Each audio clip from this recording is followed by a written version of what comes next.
Oh my God. Okay, we're starting. Give me like a few seconds. We're live. Ah. What's up, everybody? It's your girl, Jennifer. And today I have a special guest who's actually my coach as well. We're introducing Erik, AKA Cruz. So say hello. Hello, hello, hello. Hi, Hello. everybody. Glad So to be here.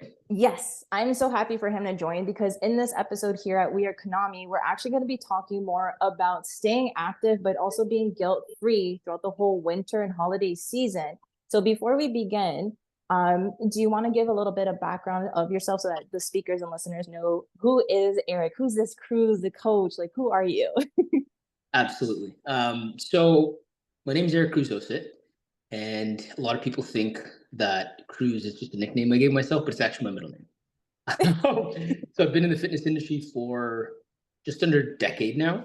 Hmm. I was training in person for 6 years, and then I've moved pretty much completely remote.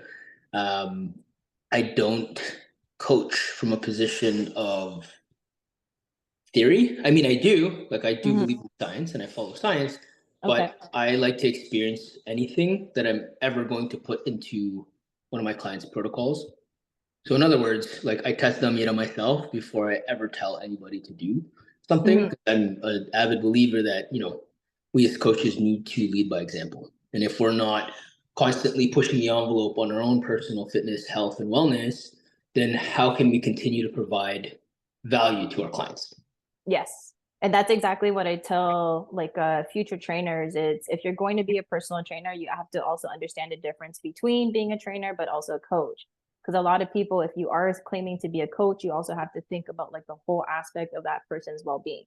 It's not just the fitness, it's like their mental health, if they're going through like emotional stresses. Sometimes people will try and go a little bit spiritual and connect with that person. So like I'm happy that you also explained a bit more about your background because I think it's like it's something that a person should know, especially for those who are trying to pursue that career or maybe even looking for a coach too, right? 100%. And I mean, earlier on in my career, because I started my career in Good Life Fitness, and not to say that it was wrong at the time, especially as an in person trainer, but I'd been told multiple times by leadership to not get too personal with my clients. Now, I inherently knew that that was almost counterintuitive to what I felt like was correct, because if I wanted to actually get somebody to change and have that be lasting change, I would have to get personal with them to a certain degree because, like you Mm-hmm. mentioned, it comes full circle. It's not just about your workouts, it's not just about your nutrition, it's everything combined into one. And Yeah. that's how you not only get results, but sustain them long term. Mm-hmm. See, guys. So definitely hit him up if you're looking for a coach. I'm telling you guys, I've been with him for a couple months. Like I'm close to my third program in, and I'm telling you guys, he's not playing. He doesn't joke around. The result says it all. Okay, like he's definitely someone that I would highly recommend. And that's why I'm actually so happy that you're here in this episode because at least we can talk more personal. Because this is something that a lot of people go through, and they're probably too shy to talk about it or if they are with their coach and trainer, maybe they're holding themselves back to really open up. So we're doing that here today. So because we're in this full winter season, we just went through the whole like time zone change. We just went through the whole daylight savings. We're currently entering like the whole sorry Christmas Eve, Boxing Day. Like think about all of those gatherings that's coming, even for New Year's, right? So because things are getting a lot busier, our days are getting a lot shorter. Not everybody has that privilege of doing what they can. They're trying to go on the go, go, go, go, go because of the gatherings. So my question for you would be how can someone stay active during like the winter and holidays without feeling so overwhelmed? Like what would you recommend for them? Well, number one Mm-hmm. would be to make themselves the priority. So, regardless of what time of year, um, personally, the message that I always deliver to all of my clients is that you are the number one priority. So, I think nowadays we're almost taught that taking care of yourself is selfish, right? And sure, it is to a certain degree, but in order for you to actually fulfill on all of your commitments for your family and your loved ones, you have to put yourself first. And Yes. sometimes putting yourself first means getting up an hour early in the morning, right? Sometimes putting yourself first means strategically eating throughout the day so that you can enjoy a little bit more for Christmas dinner at night, or planning in advance so that, throughout the week, you bust your ass, you grind, you work hard so that you don't have that guilt coming on Thanksgiving dinner or Christmas dinner or, Boxing Day when you're out and about with the family, you're going to be eating some more fast food. So in short, I think making yourself the priority and understanding that your needs need to come first above all. Because if they're not being met, then it's very difficult to show up for the people that you love as the Mm-hmm. best version of yourself, right? Now, a more practical tip would be um, condense your workouts, right? So if you're accustomed to having a 5-day split and you psychologically know that in the coming weeks, you're not going to have time to train 5 days a week, right? Yeah. Let's say you're on an upper lower, just hypothetically speaking, right? You're hitting 3 upper body days and 2 lower body days. What I would do practically is maybe bring that down to 3 days a week. Okay, condense the workouts to from an hour, hour and a half to 45 minutes, 30 minutes, and hit full body. Okay, run the intensity up. So train a little bit more intense. Mm-hmm. Hit some heavier weights if you may. Of course, do it safely. All your Yeah. prehab, your warm up, and all of that stuff, and working up to a higher intensity set would definitely be recommended. But I would say condense it to 3 if you're on a 4 or more day split, and do a full body split, right, where now the target is not necessarily volume but more intensity. So in Mm-hmm. other words, instead of, let's say you're accustomed to doing 7-8 workouts per training session, bring it down to like 4 workouts, but do more sets and work up accordingly to hit, get close to failure on that last set or those last 2 sets. Now with food, I already kind of touched base on it, right? Just food is like, one thing I've learned about nutrition is that food is like, it's like currency. Anybody who knows how to manage their money, Mm-hmm. that's a transferable skill to food, right? Because if we really break it down to it, most people's goal is what? Weight loss and muscle gain. They want to lose Yes. fat, they want to burn fat, they want to build muscle. So therefore, we have to prioritize protein, and we have to be in a calorie deficit for the week, the entirety of the week. That's where a lot of people kind of miss the mark, right? Where now throughout the week, let's say 5 days of the week, they're in this like slight deficit, which gets them a bit of results for that, Monday through Saturday, let's say. And then on Sunday, suddenly they eat this absorbent amount of food that neutralizes that deficit, right? So, what I would say is that, let's say the week of Christmas dinner, that there's going to be 2 days where you're eating in a surplus of, let's say, like 1,000 calories. I know I'm gonna be right, Yeah. but I would say plan for that, because again, it's a week, it's the 7 days. So if that means for the first 5 days you have to be in more of an aggressive deficit, then do that, because I've done that in the past. Right now, that's not going to work for everybody, because psychologically that can be tough for some people, and if they're struggling with this binge and restrict type of cycle. But Mm-hmm. for the average person, I have found that that works very well, because it does 2 things. One, it keeps you in the calorie deficit for the week, okay? Because it's really difficult to eat that much food to destroy your calorie deficit I for know. the week. It's hard, right? Two, it keeps you guilt free, because that, okay, the past 5 days, the past 6 days, I've been busting my fucking ass. I've been staying super on point with my diet, and I've actually pulled myself into, like, let's say like an extra 300 calorie deficit. And it keeps you feeling okay with the fact that, okay, now I can indulge, I can enjoy without having to stress about spilling over. You know what I mean?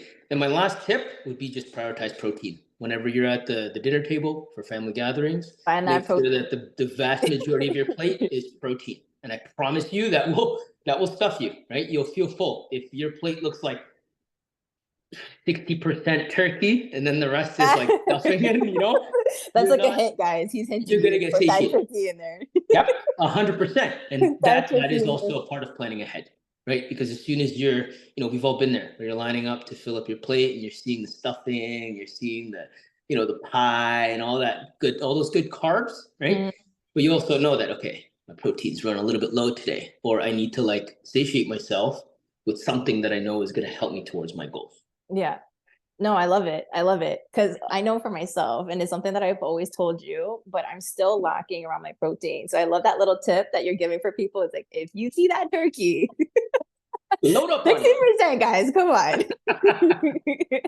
Just like, yo, eat the whole thing. Like, don't care about the whole family and friends. Just have the whole thing for yourself. Well, girl, let's be real. The rest of the family is not going to be loading up on protein the It's just same that. way. Like I'm Filipino, right? So like we always have our little Tupperwares. Everybody brings their Oh Tupperwares and my they bring God, food stop home. it. You fucking kill me. Oh my god. So the next one would be, because I think you've actually hit both, because I was gonna ask you about the food. So you've already hit both. So we're gonna hit towards like the next topic here. But in terms of setting realistic goals when it comes to winter time, we tend to feel a bit more sluggish. It's getting darker. There's a lot more gatherings going on. Work especially is getting a lot busier. What would be a realistic goal for somebody to do and not feel stressed over it? Because I know in the beginning you're saying condense it, try and do like 3 times a week, but is there anything else that you want to explain to them, not just fitness, but maybe more of a mindset level as well?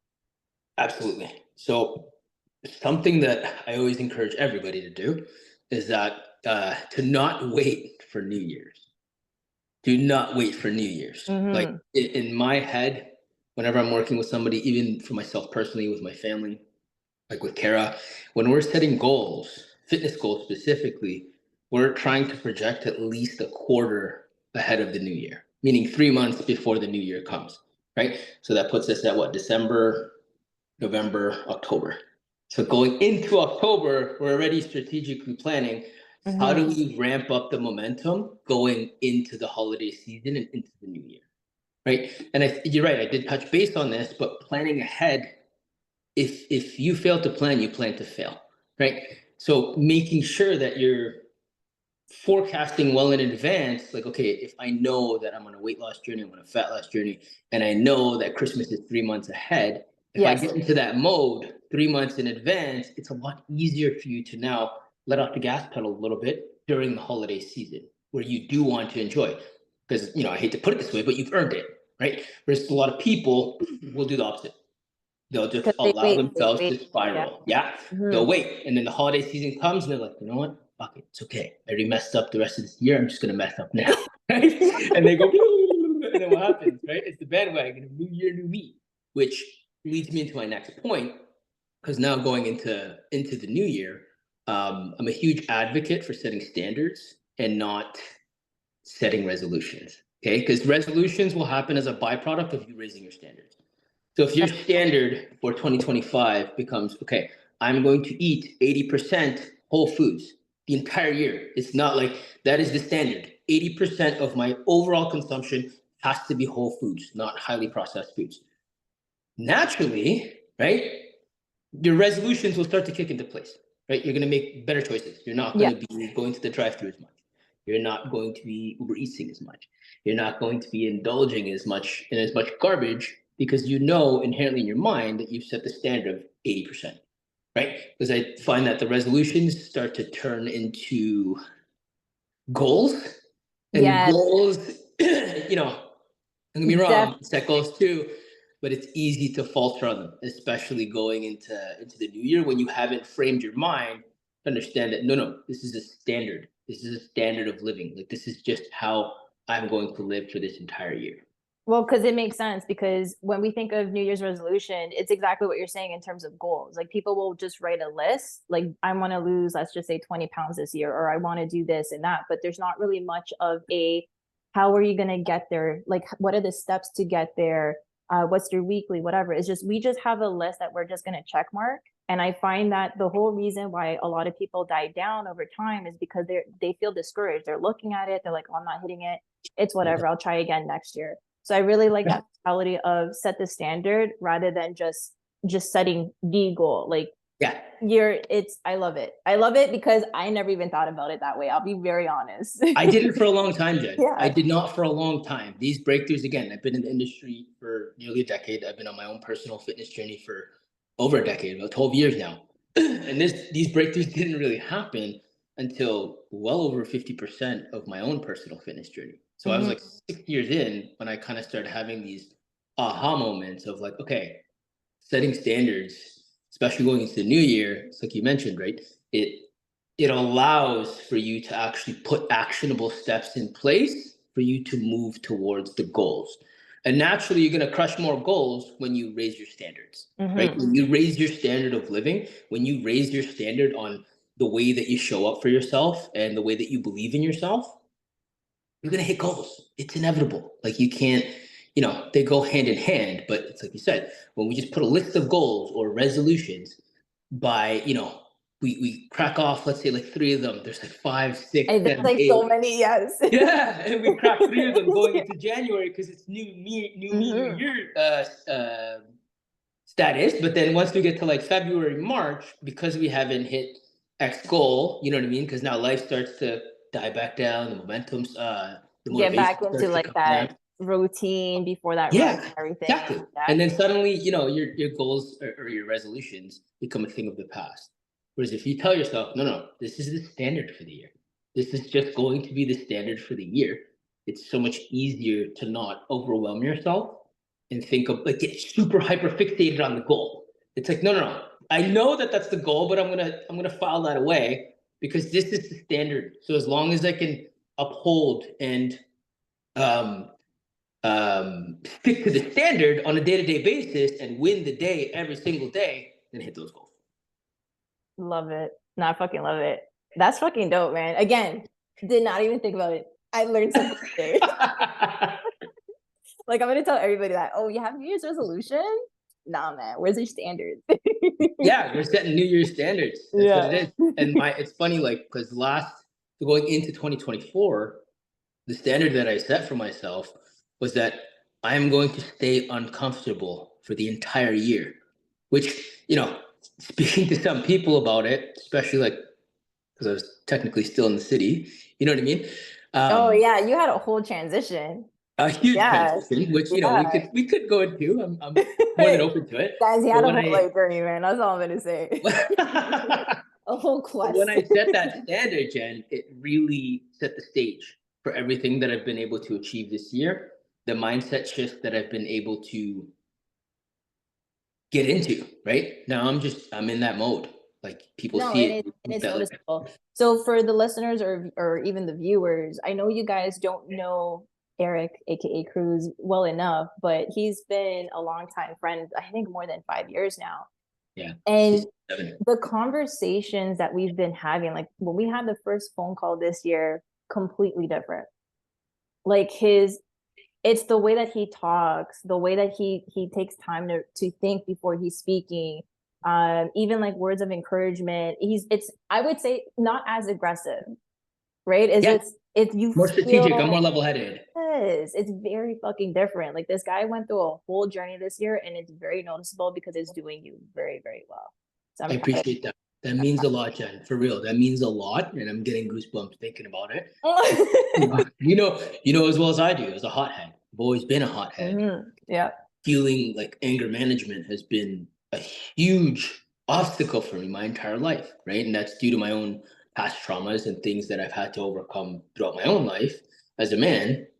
But it's funny because when I set that standard of keeping myself uncomfortable, it almost nullified all of that anger.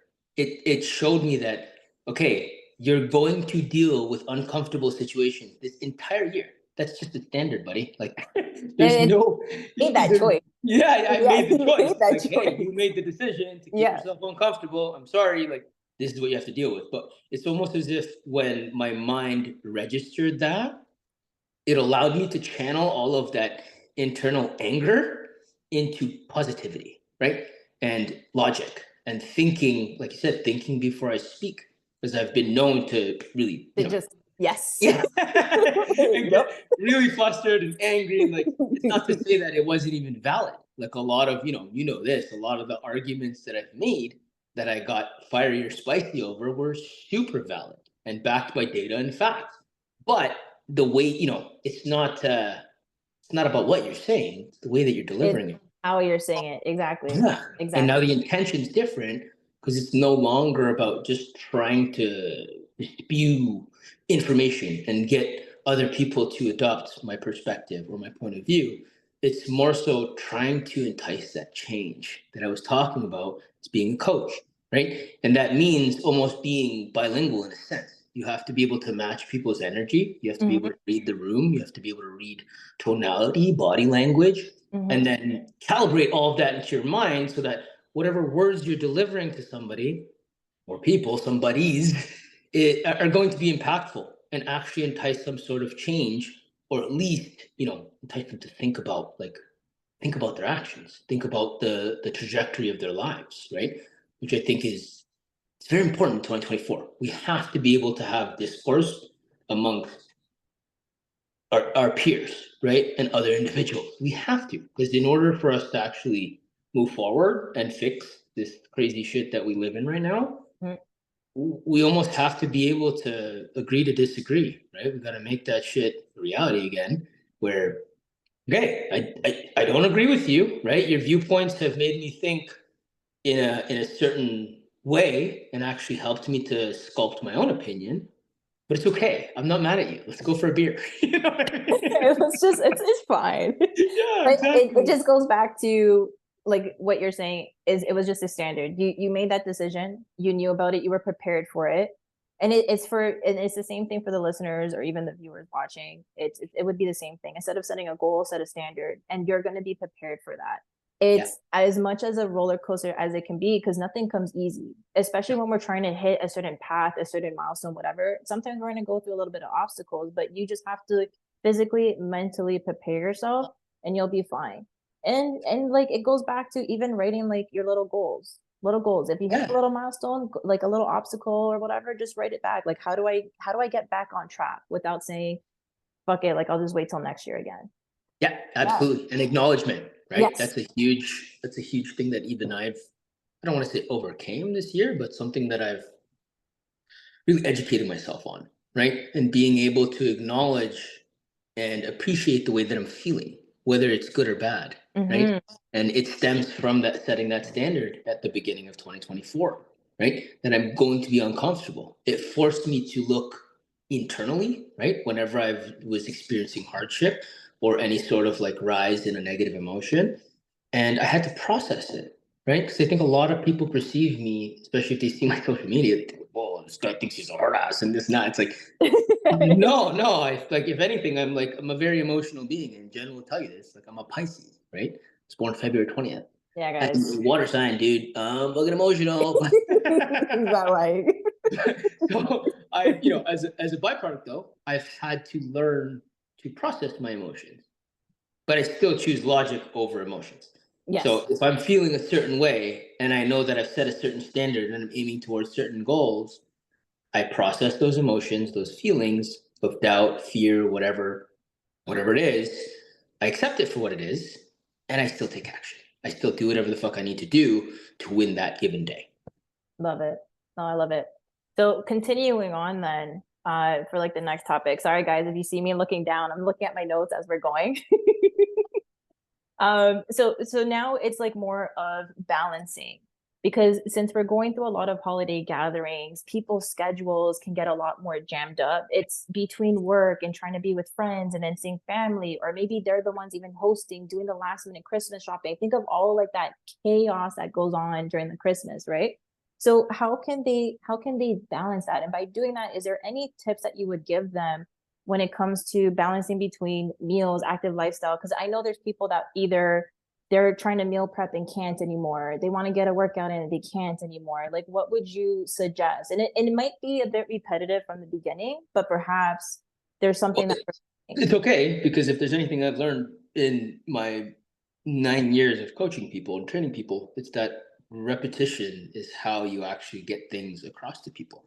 So, it's no mystery that everything on social media right now, we're all saying the same information. You're hearing the information over and over and over again, myself included, but sometimes it takes that one person on that one page that makes it click in your head, right?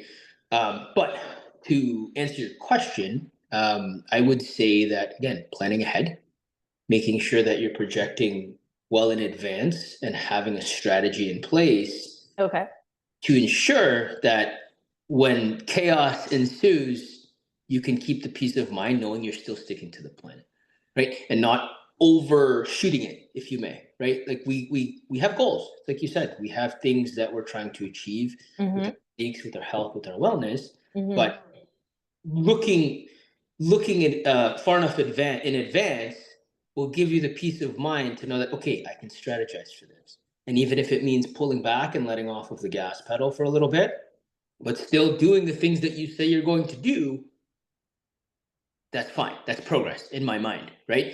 Because at the end of the day, like if you really think about where motivation and momentum and self-confidence and self-belief, if you think about where those things really stem from, it's your relationship with yourself.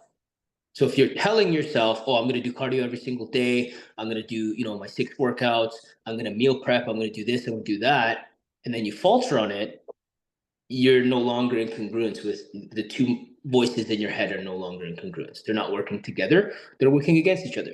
So if you can plan in advance and be realistic with how things are going to go and then plan accordingly and set, a course of action that's actually going to be attainable, something you could stick to. Okay. So it's basically that person just needs to be very honest with themselves. Very honest with themselves. It's like, hey, my schedule is busy. If I can't, you know what? I'll just plan ahead and I'll just make sure I'm back on track. Absolutely. So, some real practical examples of this would be, again, if you're accustomed to working 4 or 5 days a week, working out rather, pull that down to 3, right? If you're used to doing a singular muscle group each one of those given days, do a full body.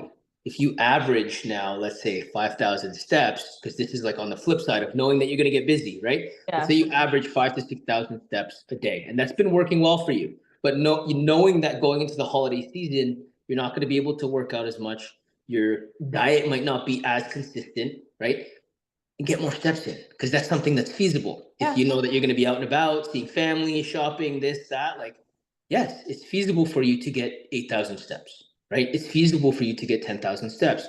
So flip the script in your mind and stick to it, right? That's the biggest thing. It's like you said, be honest with yourself in what you can achieve through these times, right? And then going back to what I was saying originally, make yourself the priority, because that is a huge thing, like a huge lesson that I've had to learn myself, because I'm an only child, right?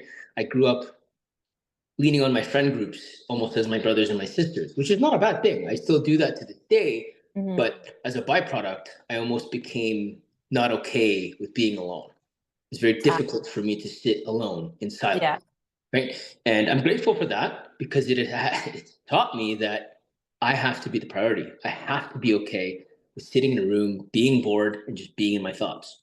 That's that's normal. That's a completely normal thing. It's funny to think about, but if you really like process it and put it into perspective, in 2024, I think a lot of people struggle with that, especially with the speed of social media and comparison and this and that. Like, there's just so much moving parts that it's almost difficult for people to just sit there in silence. Like, no, it's true. And it's very true. That is actually a topic on its own for another time. 100%. Oh yeah, we could lean into that. We could definitely go into that. Yeah. So the next question I have for you, and it goes under the topic of like when they're staying energized and to avoid burnout, right? My question for you is, how can people maintain energy levels and avoid burnout during the gatherings, holiday events, or even like busier work events or anything? So I've been waiting for this question. Okay.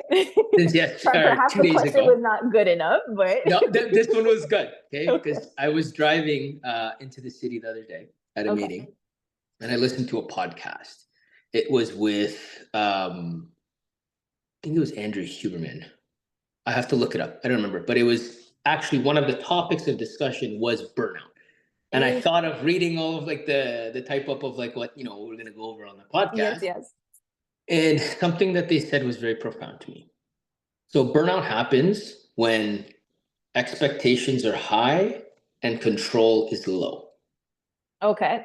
Right. And to tie it together, they went into willpower and understanding that like this whole chemical imbalance thing that we've been taught, especially as millennials, is a bunch of BS.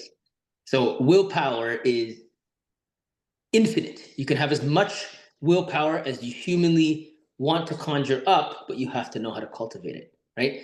And now burnout, I always thought was just working too much. That's what Right? I thought too. But That's what I now, thought. and now But it's like, now, when nope. you think about it, if you really think about it, burnout only happens when there's like a high demand, right? And like big goals and little control. So an example of this for the viewers to like kind of put into perspective, let's say you're working for a startup company and it's a big, it's a pretty big startup. There's a lot of money invested into it and you're in a management position. Okay. And your higher ups want you to do this, do this, do this, do this. There's a million things that they're telling you to do.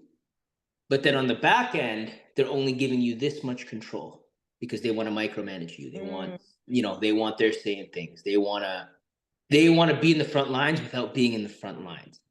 That is where burnout happens. And it happens because you don't feel like you have control. And when you don't feel like you have control, you will spiral. It's inevitable. It doesn't matter how hard you work, which most of us, what we'll do is we'll overcompensate this lack of control with just more hours, more manpower, more brain power, more. And I think that's why we always, naturally make that correlation between burnout and overworking. But like, I'm a testament to it. I got 4 kids. I work 2 part-time jobs. I run a business. Like I'm always on go. And I've been on go this entire year. But do I feel burnt out? Absolutely not. I still sleep 7 to 8 hours a night because I prioritize myself. I make sure that is non-negotiable, right? Because I knew that I was entering the season of suck. This year was gonna be shit. So if I wasn't sleeping properly, yes, I'll experience burnout because now when sleep, falls down, we all know it's the foundational piece of the puzzle. If you're not sleeping properly, everything gets thrown out of whack. But to bring it back to center, to avoid burnout, make sure that if whatever you're striving towards, you control the levers behind it. And if you can't control the levers behind it, you either have to readjust what you're shooting towards or the path of which you're going to get to attaining that. Damn, man. I'm learning a lot because I'll be honest, I don't want to fall off track. I always thought that it was more just like a physical thing, but with what you're saying makes sense because with my own experience, it has nothing to do with like the fitness. I just mean more business itself. When it comes to Kenami, and I'll give you guys as an example, I've been burnt out so many times with this business because it's like I have this goal and I have this expectation, but I'm not really full in control. And then I do a lot of overtime. I do a lot of editing. I'm always in front of the computer. I'm always over studying things or over analyzing where I crash. Yes. I crash because I'm looking at the bigger picture, but I'm not really looking at the steps and I'm not really being realistic with myself. Yeah. And as a byproduct, you're not in control. It has so many times. It has so many times. So I really appreciate like that whole explanation. And I'm really hoping that people really digest that and not ignore what you just said. 100%. And before we move on to tie it into fitness, because I know that was the primary focus of like bringing me on, to tie it into fitness, you tell yourself, right? You want to lose 30 pounds. You want to lose 30 pounds in the next 6 months. And you're also working 3 jobs. You're a single parent. You have a million things on your plate that need your attention, right? That's going to give you very little control over actually achieving the 30 pounds in 6 months. That 30 pounds might be a year if you're being honest with yourself, right? So the goal doesn't have to change, but the timeline might have to. Because now, just be very honest with yourself. Honest with yourself. Be real with yourself and be able to identify the things that are in your control and that are not in your control, right? The way that when I woke up this morning and I had to go run, it's raining outside. And I was like, shit, I don't want to go outside. I'm going to get sick. This is going to suck. But that's not within my control. What was within my control is warming up sufficiently, properly hydrating, making sure that I'm layered sufficiently so that the rain isn't penetrating and allowing my core temperature to drop, therefore actually giving me the opportunity to get sick, right? And I controlled those factors. I smashed that run. I came home. I'm here on this podcast. I don't feel too sick. You know what I'm saying? Oh my God. Watch for the next podcast. Yeah, guys, I was sick. No, no, I'm, no, no, I'm no, no, playing. no. I'm playing. Chill, I'm chill, playing. chill, chill, chill. I'm playing. I'm playing. Oh my God. So the next one is when it comes to the post holidays, like that whole holiday routine. Because again, like we're all in like that high energy, like that high level of stress, that overwhelming anxiety. Now that it's all done, my question for you is, what advice could you offer for transitioning from what just happened during the whole like hecticness to just back to their regular routine when it comes to fitness, their wellness? Like how could they transition back? um Shoot, where was I going with this question? I'm gonna redo that. Back into normal life, getting back Huh? into normal life, right? Like switching from that go mode to like, okay, we're back into like almost like flatline mode, and Yeah, we can sorry about still that. keep moving. Yeah, No, i don't be lost sorry i at lost a all. bit of track. I lost a bit of track with that. No, you're good. You're good. So to answer that, I'm actually getting a little spiritual, okay? Because Okay. that was the answer to this question for myself. Because I always struggled with that when, like, in specific, coming out of competition prep. For those of you that don't know, I've been a natural bodybuilder for about 8 years right now. Like pretty much the entirety of my professional career as a trainer, as a coach, I've also been a natural bodybuilder and just, perfecting that craft. But I always struggled with hitting that high of like, 6 month prep, getting down into single digit body fat percentages, looking like a Greek god, winning competition. And then winning competition, it's like, okay, it's coming down now, right? And Mm, I try to hold on to that win, that high. I try to hold on. And as a byproduct, it would just cause me to spiral faster because I would falter on my standards. My standard of living, of achieving, of taking action would drop because I'm like in my head, I felt like it's done. I'm good now. I hit the mark, right? So to bring it back to the spiritual aspect of things, two things that have helped me significantly coming out of like high seasons or, you know, big achievements or holiday seasons and things like that is meditation and breath work. So, okay. in other words, being able to recenter myself and control my physiology through the way that I breathe and what I'm thinking in my mind, or what I'm allowing to penetrate into my mind. And then Mm-hmm. number two, the second piece of advice I would give is to follow the 24-hour rule. And anybody in my community, any of my clients know this. I don't think I've ever actually discussed it with you, Jen, Oh, but the for this 24-hour rule. podcast. Okay. Well, you get elected today, girl. So Okay, the what is it? What is it? What 24-hour is it? rule is whether it's a win, it's a loss, it's a high season or a low season, you have Okay. 24 hours to either celebrate that or dwell in it. Wow. Okay, guys, and he has not told me that. Well, I mean, in my defense, Jen has been one of the greatest athletes I've ever worked with. Okay, Oh, you're a yes, hardworking was. girl. Like no, dead Thank ass, you. bro. Like it's been doing this a long time, and iron sharpens iron, and I respect hard work. And the way that Jen shows up for herself by herself, bro, I couldn't, as a coach, I couldn't ask for anything more. And of course, I'm here to support. I'm here to make sure that, what she needs is in place so that she can succeed. But it's a two-way street. It takes two to tango. That's also like a little bit of a tidbit lesson. If you guys are considering hiring a coach or a trainer, you have to be a student.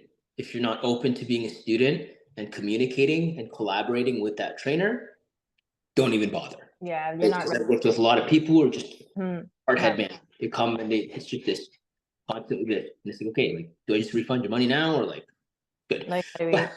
but yeah, 24-hour rule, man. And you know 24 what? hours to dwell or to celebrate. Okay. I love how you told me this now. But it's Well, it's okay. It's perfect timing, okay. girl. What I was gonna say is I know me asking the question was not the best. But it's funny because it's very true with what you just said. I know right now the topic is talking about like holidays and winter, but speaking on a personal level, before I even like reached out to my coach guys, it took me a while of reflection and like full out meditating because like I lost so much muscle mass. There was like a point where I was looking at myself, I'm like, whoa, what happened? All of my hard work gone. And it was freaking me out. Like I was talking with other coaches, like, what am I doing wrong? What am I doing wrong? Like my strength has gotten up a lot higher, but I just wasn't too sure why like the physique was changing. That's all that hard work I did before, it was all gone, right? So like it took me a while to really just digest everything, own up to it, and then reach out to you because I had to be prepared. And that for me, that was like my transition is I couldn't reach out to you if I wasn't ready to do all that. Right. And so I'm happy that I did because in certain in certain weeks that you've given me, I'm like, shit, man, like there's been so many times where I wanted to just give up, but I'm like, nah, yo, I can't do that. I didn't come this far. 100%. Yeah. Because No, you like, went introspectively, you dealt with everything internally. Then when you seek the help, you had a student mentality, right? And paired with this is pretty much what you just said is almost everything we've talked about in this entire podcast episode. Because you set the standard. You said no. I'll never forget this when you told me my goal is to look like an anime character, like a yep. villain, an anime villain. Yep. I took that to heart, guys, ladies and gentlemen. Okay, and that is what reflected in her training and her That programming. was, and guys, and that was my standard. Before I entered 2024, I told myself, I want to look like an anime villain character. Yeah, So, like, yeah, right now, the body transitions and stuff is changing drastically. And there yeah. was, like, I'll be honest, there was a point where I was a bit nervous. Like, I'm like, damn, I don't know what my coach is putting me through right now, but I trust him. That, like, again, it goes back to everything that he's saying. It's just, keep, it's like that self care, own up, focus on yourself, like just trust the process. Even if you're going through obstacles, it's fine, restart it again, because that's what I had to do with some of my, like with some of the programs Yeah, you're giving me. Like there's 100%. been like a week where it was shit, I was like, you know what, I'm gonna have to redo I'm gonna this redo again this. and then continue on, and that's okay too, right? So I trust you, man. Like we're almost there, Yeah, guys. Like that's you all look remarkable, girl. Like whenever you post, we you send updates and you post updates. I'm like, So guys, like same thing for you. Like any type of goals that you have, it could either be fitness, maybe it's just more of like a healthier diet, maybe it's just being more, just being more in tune with yourself. It doesn't have to always be just fitness. I understand that in this episode, that's what we're trying to do, but just take it to heart. It's like be honest with yourself, set the standard, write your short-term, long-term goals, have like a supportive community, even if you're too shy to talk to friends or family, find the right type of people, and yeah, just keep doing that. It's something that we've repeated in season 1 as well, and it's always going to be a repetitive thing here. So before we end off, actually, because like I know we kind of sidetracked, is what could you share, like is there any strategies that you would share to have someone ease back into like that fitness like lifestyle? Because imagine a person that's a beginner and they want to enter it, how could they balance both? Like what would you suggest for that person? I would suggest going internally, okay, going to those deep dark corners of your mind and exploring your pain, and then coming to terms with the fact that probably for a long period of time at the beginning of your journey, it's not going to be fueled by motivation. It's not going to be fueled by inspiration. It's going to be fueled by pain. And, visiting those demons on a day to day basis, it does one of two things. Well, two things. One, it cultivates the mindset of exactly what I set for myself, the standard I set for myself, that embracing the suck is how you actually progress at the rate that you want to progress in your mind. And two, it makes you realize that it's not all flowers and rainbows. That is not how anybody who's ever achieved anything great, not even just physique or performance or business or this or that, it a lot of the times it's fueled by pain, right? So going internally and figuring out what makes you click, like why are you doing this? It Mm-hmm. sounds cliche, but like what's your why? Yep. That's the realest shit that I could tell you, because if your why is not powerful enough, I promise you're gonna falter, because it's not Yes. gonna be easy. And I anybody who tells you 6 weeks, full transformation, 8 weeks, full transformation, it's a bunch of horse shit. There's not a single pill or supplement or program that you could go on that is going to get you from point A to B in that matter of time, right? Like take it from Jen and I, where we've both been at this for years, Yep. years, dude. And it's not, I still feel like I don't know shit. I mean that's the whole part of the journey. It's you're still learning as you go. It's when I started with my whole fitness journey, I was too stubborn to do some research. Where I have caused myself injuries, I have caused a lot of health issues because I was either under eating, I was either overeating, or just like being harsh when it comes to meals and stuff. But at some point, I had to take away that pride or whatever ego that I had. It's like, no, man, like I have to do research. I have to ask the proper questions and stuff. And like going back to what you're saying, for my prime example would be I have a client that I've known for almost a year, and she's been in her fitness journey. She's starting, she has a coach and stuff like that. And for her, it's not just falling off. I think it's just the stress or the overwhelming of I'm not seeing results. I'm not seeing results. I'm doing all of this, and maybe sometimes I'll sidetrack, or she'll tell me sometimes like, oh, like I see desserts and I'll eat it, but I want to lose weight and I want to do this. So it's exactly what you're saying, because I remember asking her, I'm like, what is your why? When you hired this coach, what is your why? And she just paused and she told me, I don't think I have it. I'm like, See? well, I'm like, then how are you going to reach that? I even questioned her during the session. Like therapy versus therapy is what I always tell Good people. on you, girl. For real. Yeah, like I even asked her, I'm like, well, you have to know your why in order to feel that motivation and fuel. Yeah. You can't rely so much on looking on Instagram, YouTube, or seeing the influencers to motivate you, because at the end of the day, like they're doing it for them. But why are you doing this for you? Like, what is your main purpose? And even until this day, like we can have this conversation whenever I see her, and we're still spiraling. We're still back to this, and she still doesn't know. And for me, to see her feeling so discouraged and still trying so hard, it's like, man, like I want to hold you by the hand and like really just push you, but I can't, because you got to But you figure it can't. out. You have You to. have to You figure have to it take out. it. Yeah. Yep. And that ties full circle to what I was saying. Because again, like a lot of the times people think that like they have this perceived notion that when they get on their fitness journey, it's gonna be, motivation and flowers and rainbows and everything's gonna be amazing and gonna feel great. Which we all know it's actually quite the opposite. When you first get into it, I mean, for the first few years, like to be honest and transparent with you guys, my first membership was actually at the first gym that I worked at. And I had that membership for 2 years. So from 18 up until I was 20 years old, and I went 3 times because of my own insecurities and my own self confidence issues and the fact that my standards were low. And I like the thought of being fit, but I didn't know why I wanted to be fit. Right. Interesting. And it's funny because especially in today's age of social media, it's almost like people feel wrong for wanting to strive towards a bigger booty or a Greek god chest. And I'm going to be real with you guys. My motivation was because I've always been the small guy. I'm 5'4". I'm not a big dude, right? And genetics dealt me a pretty shitty card. I never had, like, if you look at my whole lineage of my family, nobody had a sculpted chest or big delts. Okay. And the pain of that and the insecurity around that is what fueled the better half of my initial progress in my fitness journey. And that's me being real, right? But a lot of people think like, oh, that's so vain. Like, why do you just want to do aesthetics and this and that? And like, I'm not saying that's what it's going to be for everybody, but that's Yeah. what clicked for me. That's the insecurity that I had to battle and face and utilize to cultivate the actual inspiration in my own mind to keep doing the repetitive work. Because it's not, again, we've mentioned this multiple times, it's a long journey, a long path, and it Very, takes a lot of work. yeah. It's a Doesn't lot of happen overnight. patience, a lot of understanding yourself. It's like for the people, if you're gonna be transitioning from like all of like that holiday stress, like that whole winter season and stuff like that, right?